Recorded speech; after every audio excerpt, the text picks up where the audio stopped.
Hello, friends, and welcome back to the new episode. So, today we're talking all about how to have a killer team. And I see this topic being brought up literally at every conference I go.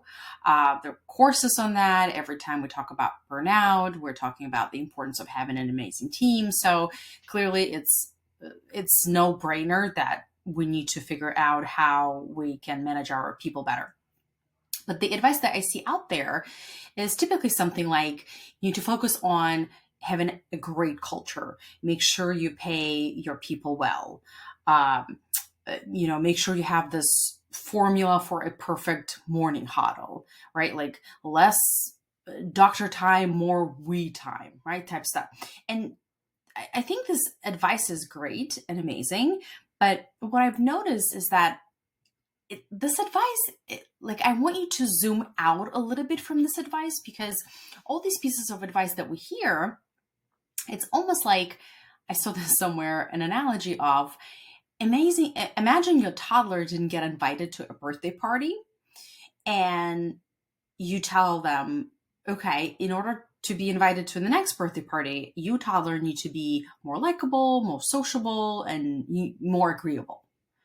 So I feel like current advice on how to build a killer team or how to build a great team is kind of similar to the suggestion to a toddler on how to be more likable in order to get invited to a birthday party. It's like so zoomed in and specific. And yes, those specific things are important, but I want you to zoom out, and that's what we're going to do in this episode. And I want you to show you the three pillars that I think are crucial to have for any organization to have very good, smooth team and processes. And I feel like this bigger picture gets lost and we're all fighting or not fighting, searching for this, like this perfect tip, this aha moment, this like the key thing that's going to unlock the secret to an amazing team.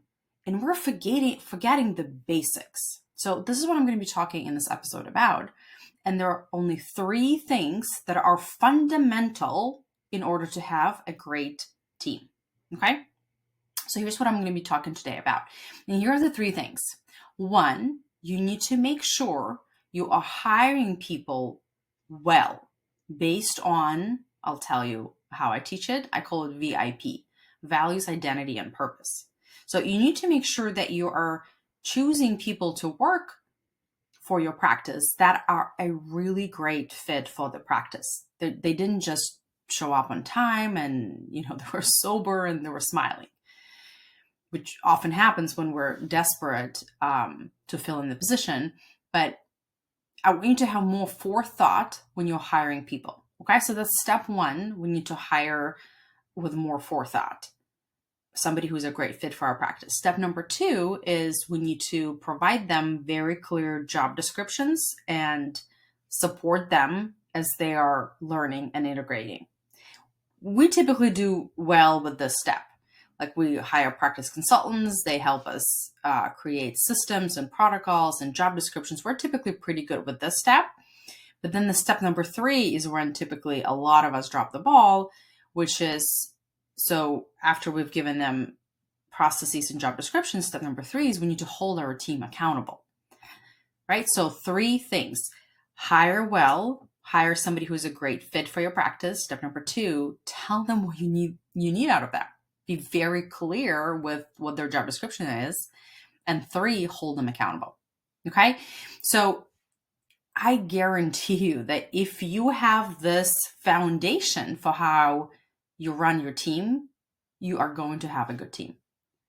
And whenever people go, or maybe if they leave, because there's also this misconception that a great team is somebody that you just retire altogether. Like you hire them and then you work together for 20, 30 years and you just roll into the sunset altogether. It's not the reality, my friends. Staff turnover happens and it's totally fine. And the faster we normalize in our brain that it's not our fault, it's not the generation, it's not the economy, none of these things, it's just not helpful to think that there's a shortage of hygienists, that there's a shortage of good workers. Because if we think like that, then it's going to be really hard to hire people. We are going to hold grudges. We're going to push fingers and blame, and it's just going to be much harder for you. So my offering for you is to adapt the mentality that, listen, there is a formula and it's very simple. It's only 3 steps. I need to hire people that are a great fit for my practice. I need to be very clear with what I need out of them. And 3, I need to hold them accountable to make sure that they're performing their duties. That's it. Okay, so let's dive into each step. So first step, how do you hire somebody who's a great fit? What does that even mean? And I tell my clients, and in my No Stress DDS Mastermind, I teach my students this formula. I call it VIP. So it stands for values, identity, and purpose. So what do I mean by values? You want to hire somebody who their personality and their values align with your practice's values. Okay, what is a value? Value, like this word is thrown out often. And I feel like sometimes we're like, what is it? It's like something valuable. Here's how I want you to think about. Values is just something that you, that is important for you outside of money. So if we remove money, obviously we're a for-profit organization. So if we remove money, what else is important for you to have in your practice? Okay. And so value could be, I'll give you examples. Maybe professionalism is very important for you. Like you're kind of a little bit more of like a stricter, uptighter practice. Or maybe one of your values is white gloves, so providing white glove service, right? Or maybe on the opposite. One of the values for you is you want to have very down-to-earth energy and experience, right? There are practices who are animal friendly. That's one of their big values. The owner brings their dog or dogs to the practice, and that's just part of the culture. The dog walks maybe with a little cute bow, like it's so cute. Which for the practice that values more of a professionalism, that would be unacceptable, right? So, or environmentally conscious, right? I used to work with these practices. I would walk in. I'm an orthodontist. So I would walk in these practices, and they had these giant like bowls with old Invisalign aligners. And they encourage patients to bring their old aligners to recycle, right? Like very focused on being environmentally friendly. So think about it. For you and for your business, what is important outside of money?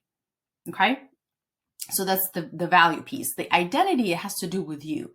So I see a lot of traditional advice out there is to focus, like, what's your practice's mission, practice's values? But you as a doctor are a huge part of your practice. And so not taking into account your personality and your lifestyle is just setting yourself up for failure.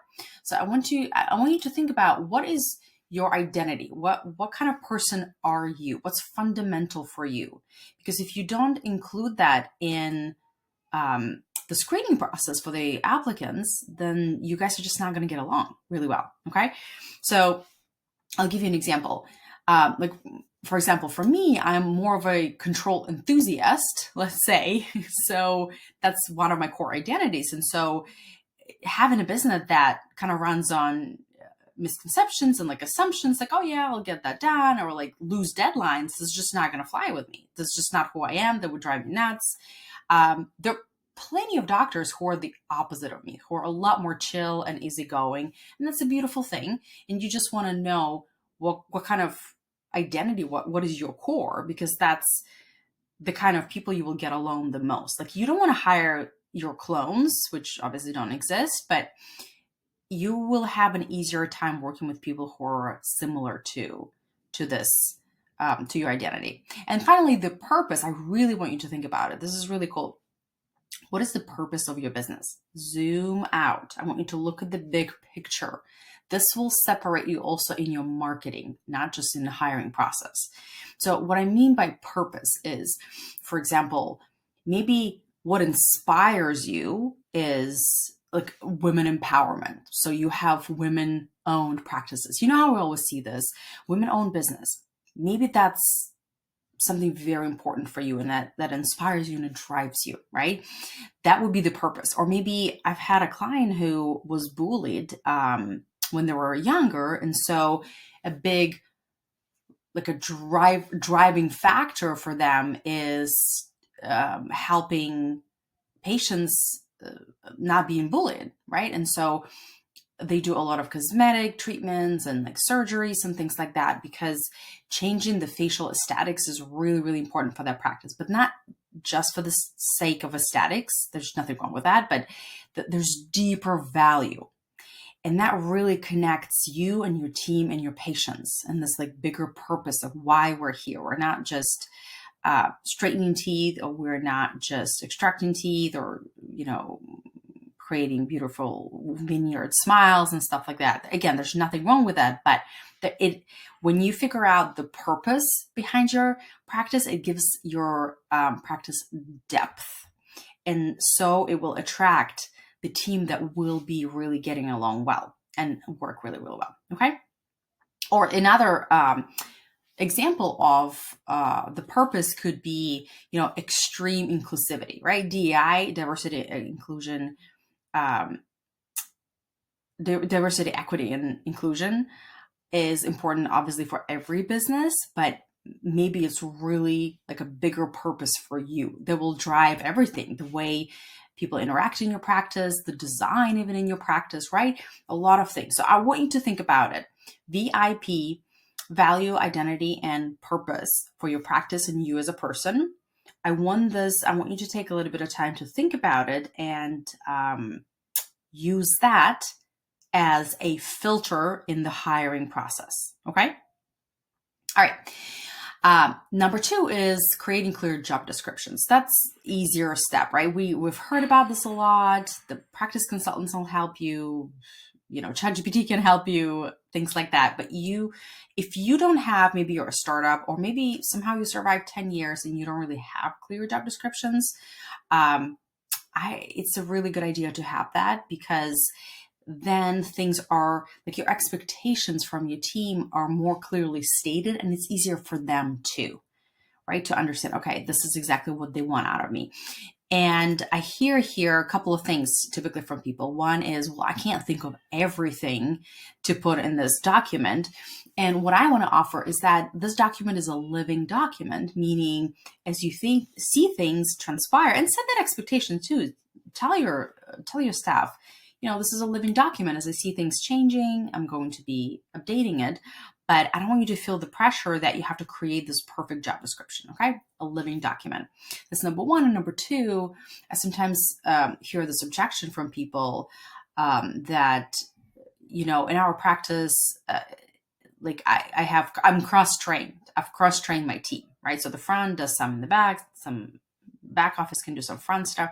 Amazing, great. Let's just put it on the paper too. So it's an expectation, right? Because there's no 2 team members that will equally contribute, even if they're cross-trained.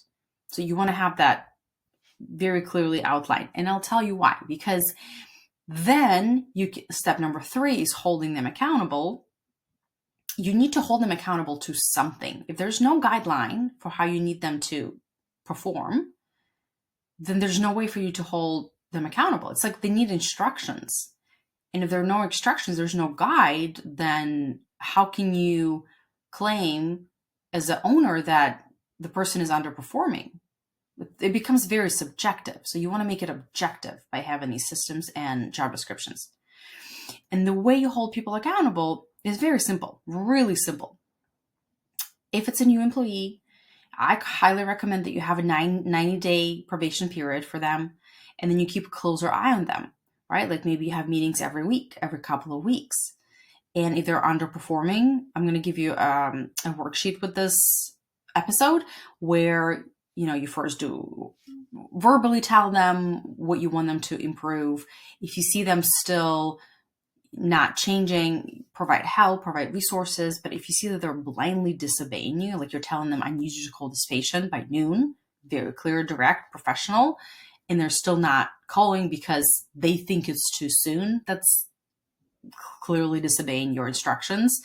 That needs to be documented in a written form. And if they don't change, then this is just not a great fit, right? That's how you hold them accountable. You need to have meetings, you need to have conversations. And if it's a new hire, you do this in this first 90-day period. You keep a closer eye on them. If it's your existing employee, you still want to meet at least once a year to review their performance and give any suggestions, or maybe your practice has grown and the expectations have changed a little bit and things like that. So you always want to kind of keep a pulse on your team, even if it's through your office manager. Have a meeting with an office manager, have these things discussed so that you always keep a fresh eye, or the practice manager keeps a fresh eye on what's going on with the team. This will create this cohesive environment. Okay. So I'll repeat it again. 3 simple things. You see how simple it is? We just zoomed out, and instead of focusing on the very specific things that you can improve in hopes of making dramatic difference, I want you to go to the foundation. Okay. We're going to hire somebody who's a great fit. How do we know that somebody's a great fit? We looked at our values, identity, and the purpose for our practice. We look at the bigger picture, why we're here. And when we're hiring, we're looking for people who match that energy, match those values, match that vibe for our practice and for us. That's 1. 2, we provide them clear directions. They need to know what are the expectations from not just like when we need them to show up, but if you need them, for example, for an orthodontist, right? I was just coaching somebody on that. If you need them to change wires in 20 minutes, you have to say that. You can't just say you have to be faster. Like, what's faster? It's very subjective, right? We need to be very clear. Sometimes I hear from doctors, oh, it's like too clear. Like, it feels like we're over communicating. I want you to think every time you talk to your team, I want you in your mind to think, okay, I have to over communicate. Then I promise you will communicate enough. Because so often we think we're clear, but the other person is like, what? I thought I heard this. And the worst part is they will not ask extra questions because they think they got it. They understand what you mean. And then they don't produce what you wanted them to do, and they're confused and you're confused, right? So clarity, over communicate. And then 3, you need to keep an eye on them. You need to hold them accountable. And here's a tip. I almost forgot. Here's a tip. When you have meetings with your team and you are assessing their performance, especially at the beginning, and also like with any underperforming employee where things get kind of like, I don't know if it's a good fit, I want you to remember specific examples of what they did wrong, quote unquote. Okay? You can't just come in and say, you're unprofessional or you are not a team player. Like, what does that even mean, right? He obviously thinks that they're a team player. So that will be perceived as a personal attack. And that won't lead anywhere, right? It's just going to be a terrible relationship. So start taking note of very specific things that you're noticing. Like, I remember carrying a little like a sticky note pack of sticky notes, and I would write down real quick, like put the wire upside down, or showed up 20 minutes late after lunch, or things like that. So there are specific examples. When you sit down, you can say, okay, I've noticed these things. Why are they happening? Is there anything you can do to support you? How can I help you? Do you need more training? Do you need to change something? Why is this going on? Is there some misunderstanding? And then when you provide that, and then they are still underperforming, well, then you have your answer. All right, my friends, I hope that was very helpful. Like I said, I will attach a worksheet with the steps, like a document, not a worksheet, a document with steps to hold an employee accountable, because I know that the step 3 typically gets kind of iffy for us. We were like not sure exactly how to do it. We have a lot of mind drama sometimes around it. And so it will outline like exactly step by step how to do it, and the legal repercussions. Like, can I withhold pay? The answer is no, right? Can I do this? Can I just send them home, and things like that, right? So I'm going to give you a document that outlines exactly when you talk, how you talk, what do you document, and stuff like that. All right, my friends, 3 steps to have a killer team. Hire somebody who's a great fit for your practice, VIP. provide them very clear job descriptions and processes. They need to know exactly the recipe that you want them to do. And then 3, hold them accountable. All right, my friends, have a beautiful week. I'll catch you next week.